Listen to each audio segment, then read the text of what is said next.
La société EWS, c'est une société qui a été créée il y a 4 ans maintenant. C'est une société développée sur plus de 10 pays en Europe. Le siège de EWS France est à Cantleux. On est répartis sur l'ensemble du territoire français, principalement sur les plateformes logistiques et portuaires. Il y a une division qui est dédiée au contrôle atmosphérique des conteneurs, une division qui est dédiée au pest management, toute la partie gestion du nuisible, et une division qui est dédiée au traitement biologique, donc tout ce qui va être traitement alternatif aux pesticides. Le contrôle atmosphérique des conteneurs est un nouveau métier qui est arrivé en France il y a maintenant 4 ans. Il faut savoir que des traitements de quarantaine sont appliqués, principalement sur les conteneurs à l'exportation et à l'importation. On traite les palettes, les boîtes de calage, les marchandises, les denrées alimentaires contre des espèces invasives.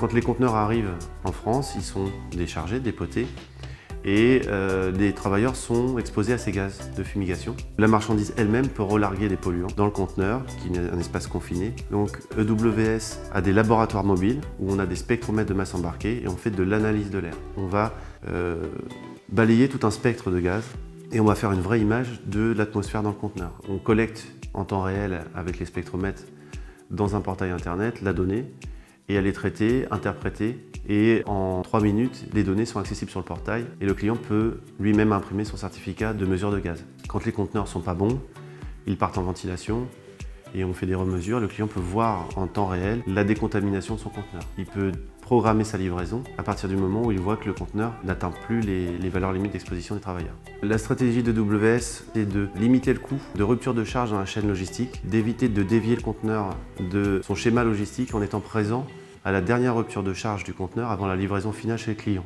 On détecte les conteneurs contaminés et on les écarte, ce qui fait qu'on peut switcher avec un conteneur toujours dispo pour le déchargement et éviter qu'il y ait des chutes d'équipe chez le client quand le conteneur arrive contaminé. Du fait de la spécificité de notre métier, que ce soit la fumigation, les traitements thermiques, nous n'utilisons que du personnel formé et habilité. Ça peut être aussi par le ministère de l'Agriculture pour les procédés par fumigation.